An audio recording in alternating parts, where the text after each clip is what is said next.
Quasiment 19h sur CNews. Merci d'être avec nous pour Face à Philippe de Villiers. Cher Philippe, bonsoir. Bonsoir Elliot, bonsoir Geoffroy. Geoffroy Lejeune est avec nous également ce vendredi soir. Avant de commencer sur l'actualité, il faut quand même souhaiter un joyeux anniversaire à Dominique, la reine-mère.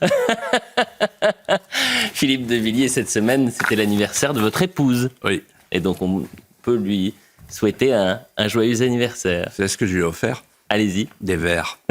Pourquoi ? Pour boire. C'était ce qu'elle voulait ? Pour noyer notre chagrin. Oh non. Je vois ce qui se passe. Bon, on souhaite un joyeux anniversaire à Dominique, qui suit attentivement l'émission. Hein. Parfois, elle m'envoie des messages, etc., notamment sur les informateurs bien informés. Elle est toujours très attentive à notre émission.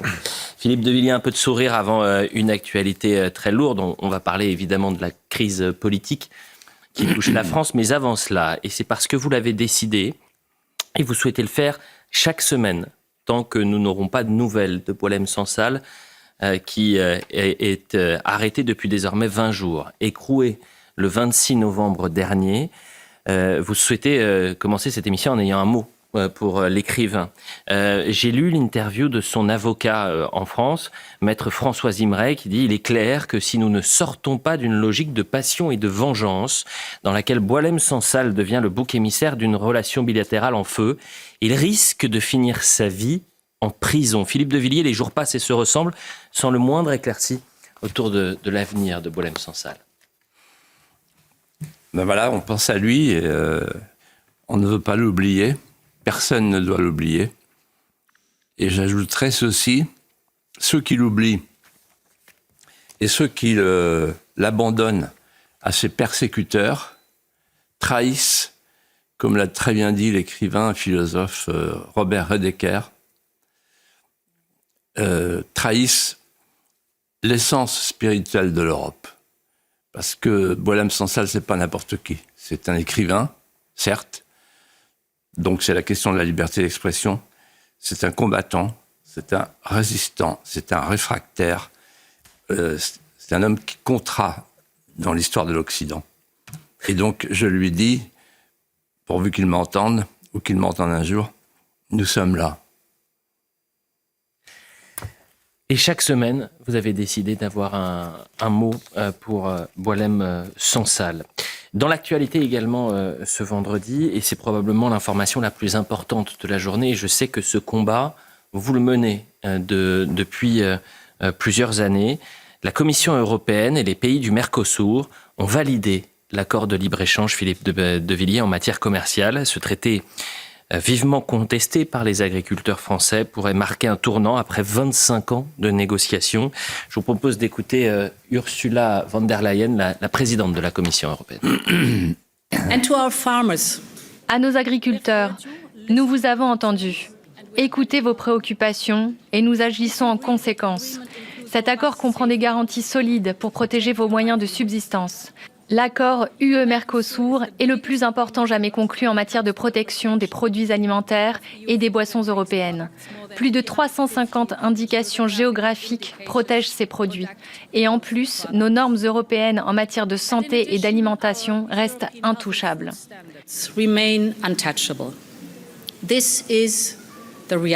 C'est cela la réalité. La réalité d'un accord qui permettra aux entreprises européennes d'économiser 4 milliards d'euros de droits d'exportation par an, tout en élargissant nos marchés et en ouvrant de nouvelles opportunités de croissance et d'emploi des deux côtés. Geoffroy Lejeune. La question est assez simple, Philippe. Est-ce que l'adoption de cet accord pour la France représente une humiliation ? C'est une humiliation. Et en regardant les images à l'instant, je pensais à une soirée sur France 2 où je m'étais fait conspuer par tous les journalistes qui étaient présents parce que je venais de dire ceci. Un jour viendra, sans doute, où le président de la Commission de Bruxelles viendra annoncer aux Français, au nez à la barbe de nos gouvernants, le sort qui leur sera réservé. Et là, je me souviens, tous les journalistes, et non des moindres, c'était que des grands noms, qui disait, voilà, l'excès. L'excès, c'était une anticipation. En fait, ce qui vient de se passer, c'est porteur de symboles. On a la France qui dit non, on ne veut pas de cet accord. Et on a Madame van der Leyen qui va à Montevideo, qui scelle l'accord et qui fait une conférence de presse triomphale. On suppose que les Allemands sont contents parce que cet accord favorise l'automobile, l'industrie allemande. Donc la différence entre un Allemand et un Français, un dirigeant allemand, un dirigeant français, vous savez ce que c'est ? Un dirigeant allemand, il protège les intérêts allemands. Un dirigeant français, il dit l'Europe, l'Europe, l'Europe. Et donc, elle triomphe, elle nous poignarde, elle nous nargue, elle nous piétine, elle nous humilie. Je veux être très précis pour être compris, pour qu'il n'y ait pas d'ambiguïté, parce qu'il y a beaucoup de mensonges qui circulent. Alors, qu'est-ce qui s'est passé ? Écoutez bien, c'est incroyable. Ce que la bureaucratie et la technocratie de marché peut inventer, de finasserie. Pour faire passer l'accord, la Commission de Bruxelles a décidé de scinder l'accord en 2 parties. La première partie, c'est la partie commerciale. C'est la partie dont parle Madame l'impératrice de l'Empire de la Norme. Et puis il y a une deuxième partie qui viendra plus tard, c'est l'accord cadre, qui est évidemment vidé de sa substance. Donc l'accord cadre viendra devant les parlements nationaux. Plus tard, beaucoup plus tard. Et donc les peuples pourront se prononcer, ou leurs représentants, mais beaucoup plus tard. En revanche, dans l'immédiat, c'est la Commission qui a négocié. Et maintenant, c'est et qui signe. Elle a expliqué, elle l'a dit. Et ensuite, c'est le Conseil qui va voter à la majorité qualifiée. À la majorité qualifiée, ça veut dire qu'il n'y a plus de droit de veto. J'entendais tout à l'heure Julien Drey, qui visiblement ne connaît pas son dossier, qui s'en prenait à Louis Ragnel et qui disait mais on a le droit de veto, on a le droit de veto. Bon, parce que les européistes, il n'y a rien à faire. De toute façon, jusqu'au bout, ils expliqueront que c'est mieux comme ça. Voilà. Alors, il n'y a pas le droit de veto, il n'y a plus le droit de veto. Le droit de veto, c'est la souveraineté. Quand vous avez le droit de veto, c'est que vous êtes encore souverain. Là, il n'y a plus de droit de veto, c'est majorité qualifiée. Donc, il faut qu'on aille faire la cuisine. Il faut qu'on aille sur le Formica, chez les Polonais, chez les Autrichiens, chez les Italiens, leur dire, allez, soyez gentils, si vous pouviez, ensemble, on pourrait faire une petite équipe, une minorité agissante, une minorité de blocage. Voilà, on en est réduit là. Alors, maintenant, ça pose 2 questions. Premièrement, la question de l'Europe par rapport à l'agriculture. Et ensuite, la question de la classe politique française par rapport à nous, par rapport à tous les citoyens. Première question, l'Europe, en fait, elle a fait un choix. Et personne ne veut le dire. Elle a choisi de déléguer son alimentation au marché mondial. Donc il faut que quelqu'un le dise une fois pour toutes. C'est-à-dire qu'en fait, aujourd'hui, bon, il y avait 1 million de paysans. À l'époque, il y avait 15 000 fonctionnaires à l'agriculture, au ministère. Maintenant, il y en a plus de 400 000. Il y a 32 000 fonctionnaires. Oui. Et ils veulent tomber à 200 000. Ils pensent que c'est suffisant. C'est-à-dire que pour eux, c'est comme l'industrie avec les délocalisations, ce sont des statistiques. Et donc, l'Europe, la bourgeoisie mondialisée, expatriée affectivement, se moque de la manière dont la terre est cultivée en Europe. Et alors après, il y a la classe politique française. M. Attal a osé dire que les responsables, c'était les gens qui avaient voté la motion de censure. C'était un mensonge. M. Attal est un falsificateur. En effet, j'ai annoncé ici même, je ne sais pas si vous vous en souvenez, il y a 4 mois, qu'on aurait l'accord du Mercosur avant la fin de l'année. C'est-à-dire la date, c'était le 5, 6, 7 décembre. Donc ça n'a rien à voir avec la motion de censure. Et ensuite, M. Attal savait très bien, M. Macron savait très bien, ils savent tous très bien, depuis longtemps, qu'ils vont passer à la casserole, que la France va passer à la casserole. Mais ils ne veulent pas nous le dire. Et là, ils font les soins palliatifs, pendant que Mme van der Leyen, elle a mis la piqûre létale. Et donc, moi, je suis outré par cette attitude. Et j'ajouterai ceci, à destination de l'ancien Premier ministre, Michel Barnier. Avec M. Macron, ils ont décidé de faire une entourloupe qui a très très bien marché, sur tous les bancs de l'Assemblée. On a réuni l'Assemblée pour dire, voilà, l'Assemblée est souveraine. Le mot a même été repris tout à l'heure par des souverainistes. L'Assemblée souveraine décide que ça sera non au Mercosur. Donc tout le monde était content, les tracteurs sont repartis chez eux, etc. Sauf que le rédacteur du traité de Lisbonne, Michel Barnier, connaît la situation mieux que quiconque, puisque dans le traité de Lisbonne, qui fait suite au traité de Maastricht, moi je me souviens, j'avais hurlé à l'époque, il y a le transfert de la compétence commerciale à la Commission de Bruxelles. Et à l'époque, toute la classe politique, les mêmes qui sont ici encore aujourd'hui, expliquaient que ce sera plus efficace. Et nos intérêts seront mieux défendus. Voilà. La Commission de Bruxelles, il faut bien comprendre ce que ça veut dire. La Commission de Bruxelles, ce sont des gens nommés. Ce ne sont pas des gens élus. Et donc le peuple français est impuissant. Quant à la Macronie, elle devrait se souvenir qu'elle a un élément dans la Commission de Bruxelles, un commissaire, et non des moindres, M. Séjourné, un proche, le Talleyrand de poche de Macron. Et il faudrait que les journalistes fassent leur métier et essayent de retrouver les votes, tous les gens qui ont voté, les Français notamment, qui ont voté pour la Commission de Bruxelles. Parce qu'en votant pour la Commission de Bruxelles, ils ont voté pour Mme van der Leyen, il y a quelques heures, là. Et donc, en fait, ils ont voté en sachant très bien ce qui allait se produire. Car Mme van der Leyen, en bonne allemande qu'elle est, elle défend les intérêts de son pays. Et donc, les commissaires de Bruxelles sont des gens hors sol.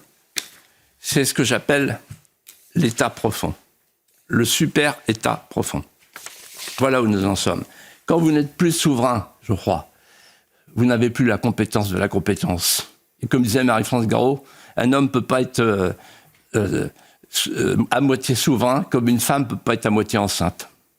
Vous êtes souverain ou vous n'êtes pas souverain. Si pour sortir de chez vous, vous avez besoin d'une autorisation préfectorale, vous n'êtes plus souverain. Nous ne sommes plus souverains. Voilà ce que j'explique depuis 30 ans, depuis 40 ans, depuis 50 ans. Et il y a encore beaucoup de Français, une majorité de Français disent « Ah, l'Europe, l'Europe !» Mais l'Europe, l'Union européenne, c'est une machine à nous broyer. Je regardais justement parce que j'avais retrouvé la liste des partis qui avaient voté lors de l'élection de la Commission européenne. C'est un document qui date du 27 novembre, qui avait voté pour et qui avait voté contre. C'est compliqué, mais vous voyez que par exemple du côté de Renew et de la PPE, Renew, c'est le parti Renaissance, et de la PPE. Les Républicains, ils ont tous voté visiblement pour cette commission et ces votes des eurodéputés français à l'élection de la Commission européenne. Et ceux qui ont voté contre, les Patriotes et Reconquête, notamment avec Madame Knafo. Je vous propose qu'on aille sur cette actualité et cette semaine politique historique, Philippe de Villiers. Jamais depuis 1962, un gouvernement n'avait été censuré. Vous l'aviez annoncé, pardonnez-moi, il y a, j'en perds mon français, 3 semaines. Vous aviez une nouvelle fois raison. Michel Barnier est tombé jeudi soir. Emmanuel Macron a pris la parole jeudi et il s'en est pris aux parlementaires qui ont fait le choix de la censure. Je vous propose de l'écouter. L'extrême droite et l'extrême gauche se sont unis dans un front anti-républicain. Et parce que des forces qui, hier encore, gouvernaient la France, ont choisi de les aider. Je n'assumerai jamais l'irresponsabilité des autres, et notamment des parlementaires qui ont choisi en conscience de faire tomber le budget et le gouvernement de la France à quelques jours des fêtes de Noël. Geoffroy Lejeune. C'est vrai qu'on vous a pris pour un fou quand vous avez annoncé la censure il y a 3 semaines maintenant. Qu'est-ce que vous retenez de l'allocution d'Emmanuel Macron hier soir? Qu'est-ce que je retiens? Rien. Il y a un truc à l'ENA, il y a un cours, c'est apprendre à parler pour ne rien dire. C'est un champion. Mais quand même, l'impression physique, je vais vous dire. On a vu un homme seul, assiégé, esseulé, qui appelle. Mais il m'a rappelé, vous savez, vous connaissez le caracara des îles? Non, allez-y. C'est un oiseau. Il en a vu récemment, là, quand il était dans les sables du désert, avec ses lunettes de soleil. Il devait se dire, je pourrais faire l'échec aux électeurs français. Et là, à la décompression, il arrive. Et j'ai vu, moi, chuter de son nid, au Puy du Fou, un caracara des îles. Et c'est vraiment pathétique, parce que il fait cuit-cuit, il bat de l'aile et il appelle sa maman. Donc lui, il appelle Brigitte, il est perdu, il n'y a plus personne autour de lui. Et d'ailleurs, tous ceux qu'il a formés, c'est un gras, hein, tous ceux qu'il a formés, évidemment, n'ont qu'une idée maintenant, c'est de prendre la place. Voilà. Et il y a une autre image, en le regardant à l'instant, qui m'est revenue. C'est l'image du dernier empereur d'Occident, le jeune Romulus Augustule. Et pourquoi je pense à cette image? Parce que les historiens racontent qu'il est là en chemise de nuit dans les marais de Ravenne, il court, il jette les régalias, les instruments impériaux dans les marécages, et il chante « C'est pas ma faute, c'est pas ma faute, c'est pas ma faute ». J'ai à peu près résumé le topo d'hier soir. Emmanuel Macron a reçu, vous le savez, ce vendredi, certains partis du fameux Front républicain, allant du PS jusqu'au LR. Est-ce que vous arrivez à décrypter, décoder, à comprendre sa stratégie, Philippe de Villiers? D'abord, il faut voir quelle est la signification de ce qui s'est passé.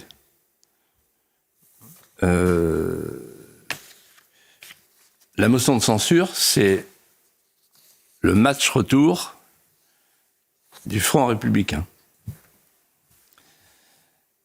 Éric Ciotti, à la tribune, a été très clair, et je trouvais qu'il était très pédagogue, en disant « Vous, monsieur Attal, qu'est-ce que vous avez fait au mois de juin? Vous avez fait voter pour LFI, pour faire battre le Rassemblement national. Vous, monsieur Édouard Philippe, qu'est-ce que vous avez fait au mois de juin? Vous avez fait voter pour les communistes. Vous, monsieur Xavier Bertrand, vous avez fait voter pour LFI. Et il y a beaucoup de députés LR ici qui n'auraient pas été élus, n'est-ce pas, monsieur Wauquiez, s'il n'y avait pas eu l'appui de LFI.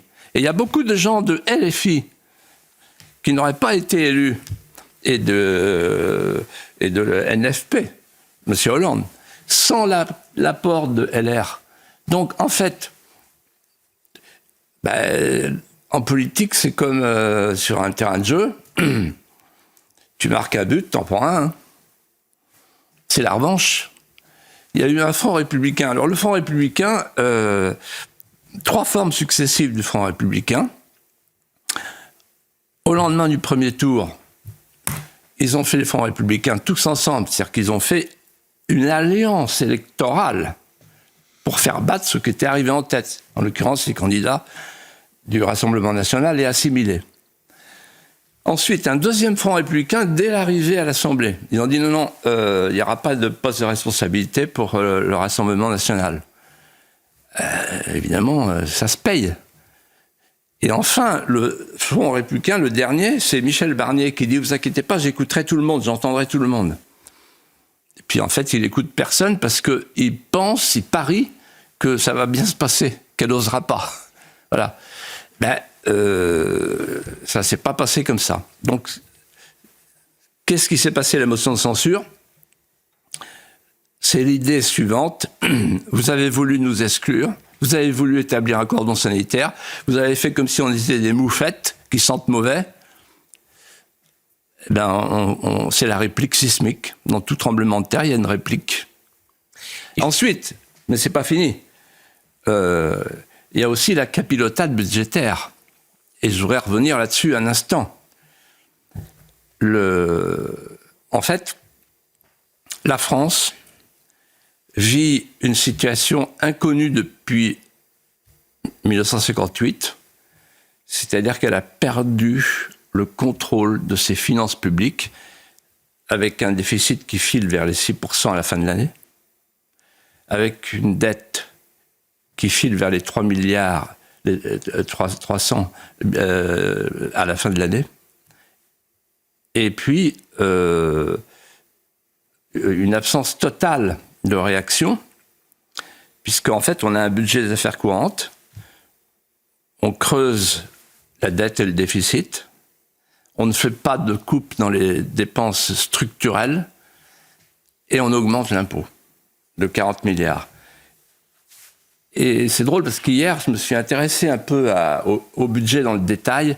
Vous vous rendez compte qu'on fait un malus sur la Renault Dacia, sur la 208. Ça vous dit quelque chose? C'est pas des grosses voitures. Hein. Bon. Et on fait un déremboursement des médicaments pour les citoyens français en refusant de toucher à l'AME pour les clandestins, etc. Donc, si vous voulez, moi, j'aurais été parlementaire, j'aurais dit à Michel Barnier, non, pas toi, Michel, on se connaît bien, pas 40 milliards d'impôts supplémentaires et avec des prélèvements qui sont à 48%. C'est pas possible, voilà.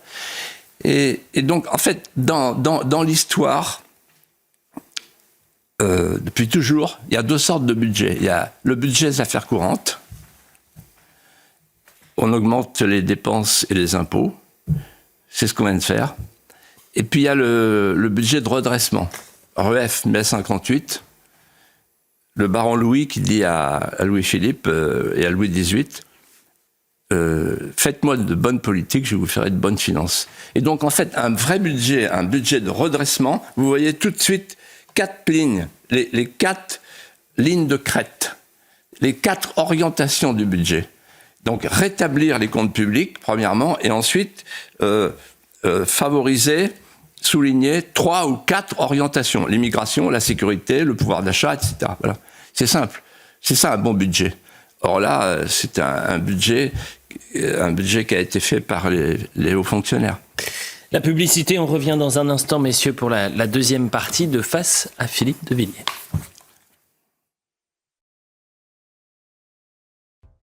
De retour sur CNews pour la suite de Face à Philippe de Villiers, toujours avec Philippe bien sûr et Geoffroy Lejeune. Philippe de Villiers, les hommes politiques ne manquent pas de superlatifs pour définir ce qu'il se passe depuis la motion de censure. Et une majorité de Français approuvent cette motion de censure, mais beaucoup également sont inquiets de l'état de la France. 8 Français sur 3 sont inquiets pour l'avenir du pays. 8 Français sur 10 se disent inquiets pour l'avenir du pays. Geoffroy Lejeune. Philippe, comment pourriez-vous qualifier la crise politique dans laquelle nous sommes plongés depuis quelques jours?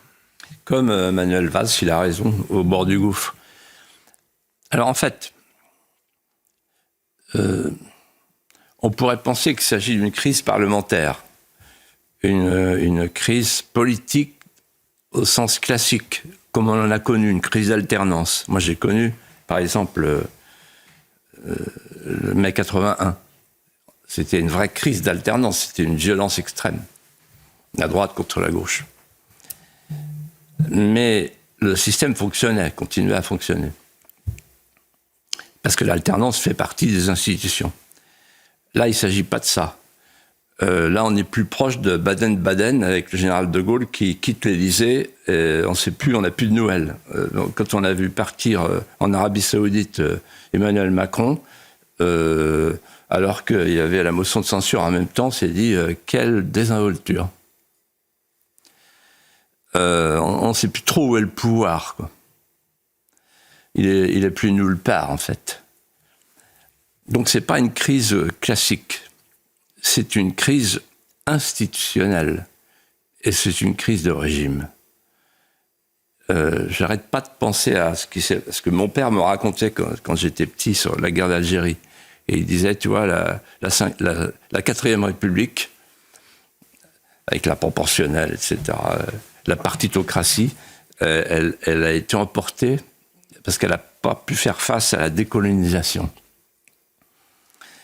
Et moi, je dis aujourd'hui, la 5e République sera emportée parce qu'elle n'a pas su faire face au problème de la souveraineté perdue. On y revient toujours.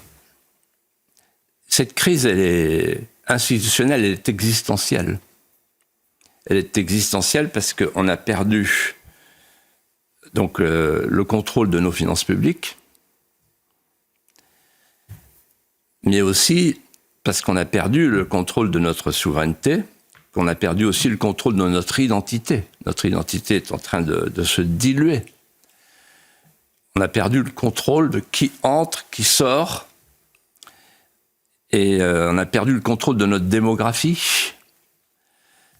Et donc, en fait, une nation qui perd sa souveraineté, son identité, et qui a 48% de prélèvements, les créateurs n'ont qu'une envie, c'est de s'en aller. Et donc, il y aurait 3 choses à faire, là, immédiates. Premièrement, recouvrer la souveraineté juridique, la souveraineté des frontières, la souveraineté sur notre décision. Deuxièmement,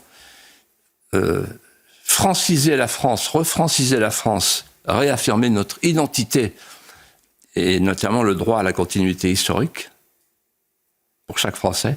Et enfin, troisièmement, se donner une règle, on revient au prélèvement à 40%. Moi, quand j'étais jeune sous-préfet à Vendôme, on était à 40%.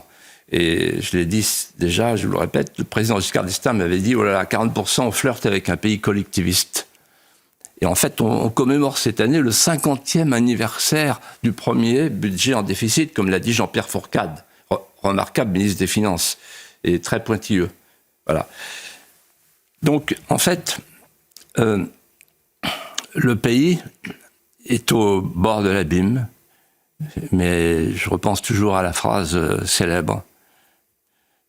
À chaque fois que la France s'est approchée de l'abîme, elle s'est accrochée à 2 môles qui n'ont pas vacillé, le tronçon de l'épée et la pensée française. Ça y est, il y a une phrase de Richelieu à laquelle je pense toujours en ce moment. Pour faire ce que je viens de dire, il faut accepter d'être impopulaire. Et la phrase de Richelieu, c'est « Ceux qui sont dans le ministère de l'État doivent se comparer aux astres qui, nonobstant l'aboiement des chiens, ne laissent pas de les éclairer. » Philippe de Villiers, je voudrais qu'on parle d'Emmanuel Macron à présent, un président de la République qui est rattrapé par ses propos tenus en 2019. Beaucoup et nombreux sont ceux qui considèrent, parce que le président n'a plus la main sur la vie politique aujourd'hui, parce qu'il est en quelque sorte désavoué, eh bien il devrait démissionner. Et je vous propose d'écouter ce qu'il disait justement sur un président qui ne devrait pas rester s'il y avait un véritable désaveu. La question, c'est comment on crée des mécanismes de responsabilité et de respiration démocratique. Et là où je vous rejoins, il me semble en creux, vous avez moins détaillé ce point, mais vous l'avez à plusieurs reprises écrit, c'est que le quinquennat phasé ne permet plus une forme de respiration démocratique, de mi-terme à la française, en tout cas de césure, de respiration, où le peuple français peut dire « j'ai confiance dans votre projet, donc je vous redonne une majorité pour le faire ». La réalité, si on allait au bout de la logique, c'est que le président de la République ne devrait pas pouvoir rester s'il avait un vrai désaveu en termes de majorité. En tout cas, c'est l'idée que je m'en fais et qui est la seule qui peut accompagner le fait d'assumer les fonctions qui vont avec. Geoffroy Lejeune. Philippe, pensez-vous qu'il existe une sortie de crise et si oui, laquelle ? Alors, on peut examiner les sorties hypothétiques. La première sortie, c'est la dissolution. Mais c'est pas possible juridiquement avant le mois de juillet, pour les raisons que vous savez, c'est la Constitution. La deuxième sortie, c'est l'article 16, mais ça ne vaut que pour des circonstances particulières de danger quant au maintien de l'ordre. On n'est pas dans ce cas-là. Il y aura un risque de destitution pour forfaiture. Il y a une troisième hypothèse, c'est le départ du président de la République. Alors moi, je ne porte pas de jugement, je dis simplement qu'il va y avoir une triple pression. La pression populaire, la pression politique de ses propres amis et la pression des milieux d'affaires. Donc cette pression va s'accroître parce que la crise va continuer. Et elle va s'accroître parce que les Français sont de plus en plus nombreux à se poser la question suivante: qu'est-ce qu'a fait Emmanuel Macron ? Il a abîmé l'État, il a effondré les 2 clés de voûte, le corps préfectoral, le corps diplomatique, il a abîmé la nation en tentant de substituer une souveraineté européenne fantasmée, on en voit le résultat, à la souveraineté nationale. C'est grave. Et troisièmement, il a abîmé la société en triturant la société. Il a joué avec la mort, avec la vie, il continue d'ailleurs. La filiation, la transmission, c'est une sorte d'alchimiste. Je ne sais pas si vous vous souvenez de ces images à la Renaissance, où on voit un alchimiste avec ses cornues qui tente de mêler des liquides contradictoires pour transformer le plomb en or. Lui, il a fait l'inverse, il a plombé son mandat, il a joué avec le feu, il a joué avec la vie, il est faustien et prométhéen, il pratique la phrase célèbre du Jardin d'Éden: Sicut Dei Heretis, vous serez comme des dieux. Rien ne l'arrête, il est à la fois transhumaniste, progressiste, démiurgique, et il se prend pour un roi thaumaturge. Je pense que là, il n'a pas fait preuve de modestie. Hier, il a dit « Je n'ai pas été compris ». Ben, ça veut dire que si on n'a pas compris, nous, c'est parce qu'on est bête. Donc, il nous prend pour des veaux, quoi. Philippe de Villiers, vous avez publié il y a un mois Mémoricide. Ce livre est d'ailleurs un best-seller et vient dessiner une France millénaire qui s'effondre mais qui peut renaître. Un pays fracturé, une assemblée, vous en parliez, plus divisée que jamais, un président désavoué. Voilà peut-être les causes d'une France qui ne marche plus droit. Vous avez déjà parlé un peu de la situation de la France aujourd'hui, mais quel diagnostic faites-vous de notre pays aujourd'hui ? Ben, plus que jamais, le diagnostic que j'avais fait avec vous il y a peu de temps, en sortant mon livre Mémoricide, le pronostic vital de la France est engagé, je le répète. C'est sérieux, c'est grave. Pour 2 raisons. La première, c'est une raison qui touche à la survie biologique. Un peuple qui sous-traite la fabrication de ses enfants à des populations immigrées. Un peuple qui n'est plus capable de reprogrammer la vie, qui n'en a plus la volonté, un peuple qui ne veut pas se reproduire, est un peuple qui est appelé à sortir de l'histoire. C'est le cas du peuple français. Et deuxièmement, la deuxième raison, c'est l'absence de transmission. Jacques Dupaquier, le grand démographe, disait que lorsqu'il y a moins de transmetteurs, il y a moins de transmission. Vous voyez, on voit les métiers de notre âme en ce moment. C'est les derniers métiers, c'est des métiers très rares. Si ces métiers disparaissent, on ne pourra plus réparer une cathédrale. Ben, c'est pareil pour tout, en fait. C'est pareil pour la philosophie, c'est pareil pour la culture, c'est pareil pour la littérature. Regardez la médiocrité de la classe politique aujourd'hui. Voilà, c'est le résultat d'une déséducation nationale. Et donc, oui, le pronostic vital de la France est engagé parce que le droit à la continuité historique n'existe plus. Revenons sur cette crise politique, mais également, et vous en avez un peu parlé juste avant, une crise économique. Et derrière les difficultés budgétaires, il y a des difficultés très graves économiques, Philippe de Villiers. Je voulais vous poser cette question. N'assistons-nous pas à la faillite de cet État-providence ?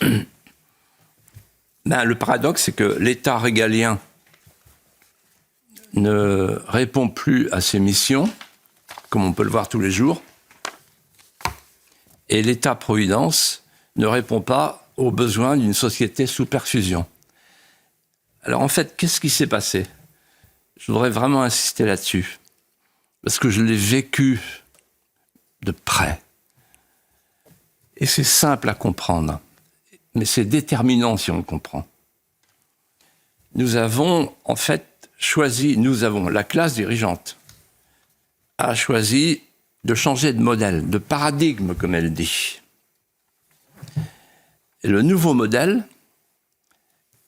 est établi sur 2 principes. Premier principe, c'est l'extension indéfinie de la sphère publique et de la dépense improductive, pour parler comme les experts. Et le deuxième principe, c'est le primat de la consommation sur la production comme moteur de la croissance. Ce choix-là, il a été fait le 15 avril 1994 lors de l'accord de Marrakech. Conséquence. Première conséquence, le marché mondial se substitue désormais aux marchés locaux. On va chercher son lait en Australie. Deuxième conséquence, je cite l'accord de Marrakech, la nation n'est plus un espace économique pertinent. Troisième conséquence, il n'y a plus de préférence nationale ou européenne, plus de préférence douanière. Écoutez bien ce que je vous dis là. On est en 1994. Et donc, en fait, chacun va produire là où c'est le moins cher, là où on peut exploiter des gens qui ne peuvent pas se syndiquer. Alors, les petits Indiens, les petits Chinois, etc. Donc, ça marche un temps. On va donc produire là où c'est le moins cher et on revient vendre là où il y a du pouvoir d'achat.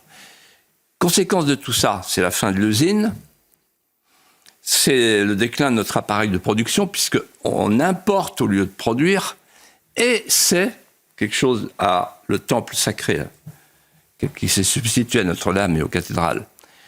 C'est l'émergence de la grande distribution qui forme avec l'importation un binôme à succès. Seulement, voilà, au bout d'un certain temps, il n'y a plus assez de consommateurs puisqu'on ne fait plus d'enfants. On va chercher les immigrés comme consommateurs de substitution.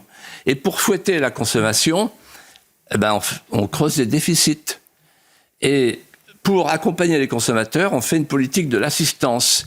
Et ça se termine par, on fait des dettes pour payer la dette.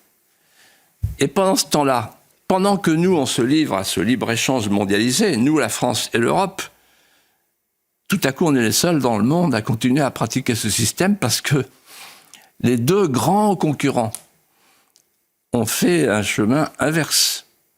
Ils préconisent pour nous le libre-échange absolu et pour eux, ils préconisent un protectionnisme défensif pour protéger leur production et un protectionnisme offensif pour encourager leurs exportations. Et nous voilà gros gens comme dehors. Comment dirais-je, si j'étais La Fontaine, je dirais les 2 mâchoires se referment sur la France et sur l'Europe. Philippe de Villiers, vous avez... il y a un article cette semaine qui vous a marqué, puisque derrière la bataille des chiffres, il y a également la bataille des idées, comme Le Monde l'a montré cette semaine. Voilà ce qui est titré par Le Monde. Du Puy du Fou à la cérémonie d'ouverture des Jeux Olympiques de Paris, la bataille politique se livre désormais sur le plan esthétique. Et Le Monde conclut, la guerre culturelle est déclarée car la bataille imaginaire ne fait que commencer. Geoffroy Lejeune. Alors, en fait, Philippe, vous m'avez appelé pour me dire, lis cet article absolument, c'est très important. 2 pages. Il est 2 pages dans Le Monde, et vous le faites pas souvent, je le précise aux téléspectateurs. Je l'ai lu, je l'ai trouvé, c'est vrai, très très intéressant. Est-ce que vous pensez que cette analyse est juste ? Oui, je vais donner le point au Monde. Enfin, temporairement. Ça arrivera pas souvent, ouais. En fait, ce que la droite n'a jamais compris, c'est que la culture et la politique vont ensemble, mais qu'il n'y a pas de politique sans culture. Et c'est pas avec l'économie qu'on remplace la culture. Il faut des créateurs de valeur ajoutée, mais aussi des créateurs de valeur. La gauche a compris ça depuis longtemps. Et il y a une référence pour la gauche, c'est Gramsci, qui dit très bien, d'une phrase, les victoires culturelles précèdent les victoires politiques. Elles les préparent. Elles les engendrent. Moi, j'ai une autre référence, c'est Bernanos, avec le dialogue des Carmélites, où il y a la jeune sœur Blanche de la Force qui reprend la mère avec beaucoup d'impertinence et qui lui dit « Mais c'est nous qui tenons la règle !» Et la mère supérieure lui répond « Non, c'est la règle qui nous tient. » En fait, c'est la définition même sous-jacente de la politique et de la culture. Il y a ceux qui croient que ce sont les hommes qui font les institutions, et il y a ceux qui croient que ce sont les institutions qui font les hommes. Donc, on est là devant la dialectique de la glèbe féconde entre les fabricants de terreau, les culturels, et les semeurs d'idées, les politiques. S'il n'y a pas de terreau, c'est la rocaille. Et s'il y a un terreau et qu'il n'y a pas de semeur, c'est la stérilité. Ceci étant dit, ce que j'ai lu, le filigrane de l'article des 2 pages du Monde, qui ne cache pas son inquiétude, le journal Le Monde, le journal de la société de connivence, et je voudrais compatir à cette inquiétude, la partager un instant avec eux. Il y a de quoi être inquiet, mais je serais à leur place encore plus inquiet, pour la raison que je vais dire maintenant. Alors, en fait, ils décrivent un face-à-face sociologique et un face-à-face anthropologique. Un face-à-face sociologique entre ce que les Américains et les Anglais appellent les anywhere et les somewhere. Je trouve que c'est assez juste. Les anywhere, c'est les gens de nulle part, qui préfèrent New York à Guéret ou Rocamadour. Et les somewhere, c'est les gens de quelque part. Il y a encore une autre expression, c'est métropolia et périphéria. Ça dit bien ce que ça veut dire. C'est Christophe Joly qui dit ça. Alors, ce face-à-face, il y a les anywhere, donc la bourgeoisie mondialisée, extraterritoriale, qui en fait va se fournir au supermarché mondial des identités. Les anywhere sont des post-identitaires. Ils n'ont que mépris pour les beaufs, pour le modèle du pavillon avec jardin, pour le duo des Bodins et pour le virilisme des barbecues. Et puis, d'autre côté, oubliez le petit peuple des parias, accusé de populisme quand ils votent mal. On a les somewhere, ceux qui sont de quelque part et qui se sentent un peu en exil. Vous savez, l'exil, c'est pas le fait d'être décroché de son pays et de vivre ailleurs et d'avoir la nostalgie du pays qu'on a quitté. Non, le véritable exil, le pire de tous les exils, c'est quand vous vivez là où vous êtes né, mais que vous ne retrouvez plus ce qui vous a fait aimer l'endroit où vous êtes. Et donc, en fait, les somewhere, ils ont connu une double spoliation. La spoliation de l'outil de travail, pour les raisons que j'ai dit tout à l'heure, l'usine délocalisée, il n'y a plus de boulot. Et puis la deuxième spoliation qu'on a vue avec la cérémonie des Jeux, et qu'on lit à travers le papier, c'est la spoliation culturelle, la spoliation identitaire. On les a spoliés de ce qui les constitue, de leurs racines, de leur encre de miséricorde, tout ce qui les a reliés à leurs héritages. Voilà.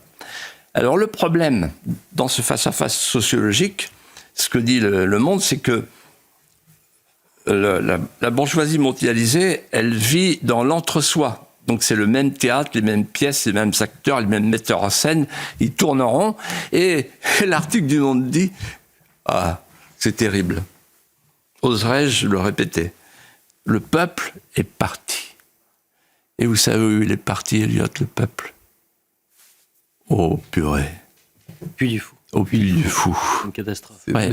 Et donc, en fait, le Puy du Fou, qui était l'arrière-garde de Roland de Roncevaux, qui jouait de la trompe folklorique avec le vicomte et ses métayers, là, tout à coup, là, il faut qu'on aille voir, il faut qu'on voit, comment ils font, pourquoi il y a tout ce monde. Et l'article raconte, pardon Philippe, mais et voilà, les médailles de Massabielle et les tatoués de Johnny, ils sont tous là, etc. Bon, et alors justement, j'aborde la deuxième question, c'est le face-à-face anthropologique. C'est-à-dire qu'il y a, et l'article se termine par « La guerre des imaginaires est déclarée ». Alors, les deux imaginaires, vous avez l'imaginaire post-français, de la transmémoire. Bon, on a vu ce que ça donnait cet été, avec la cérémonie des Jeux. Donc, le déracinement complet. Et puis l'autre imaginaire, l'imaginaire qui veut faire aimer la mémoire vivante du dépôt millénaire, qui veut faire aimer notre art de vivre ancestral, qui veut faire aimer notre langue, qui embrase notre imaginaire, et qui veut surtout qu'on puisse demain, nous, nos enfants et nos petits-enfants, aller chercher dans les siècles passés les mélodies manquantes. Philippe de Villiers, une belle mélodie qu'on va entendre de nouveau avec la renaissance de Notre-Dame à partir de ce week-end. Vous souhaitiez, pour terminer cette émission, nous parler de Notre-Dame. Pourquoi cet édifice fascine la France, mais également le monde, Philippe de Villiers? Alors d'abord, elle fascine la France parce que Notre-Dame a toujours été la maison du peuple français, depuis le Moyen-Âge. Et elle l'est encore un peu. Pourquoi ? Parce que le peuple français y a déposé et a déployé les expressions les plus pures de son génie créateur. Il y a entassé dans ce vaisseau de haut bord renversé, tourné vers la plèbe de Dieu, il y a entassé nos forêts, nos jardins, nos grimaces, nos soleils levants, et jusque dans les tuyaux d'orgue, nos tempêtes intimes. Mais Notre-Dame, c'est aussi, d'où la présence de 50 chefs d'État, une part essentielle du patrimoine de l'humanité. Pourquoi ? Parce que c'est là qu'est né le fameux art ogival qui a fait le tour du monde sous le nom de l'ouvrage français. Cologne, Malmö, Westminster, Tolède, etc., etc. Chacun voulait avoir son architecte français, chacun voulait avoir sa cathédrale française.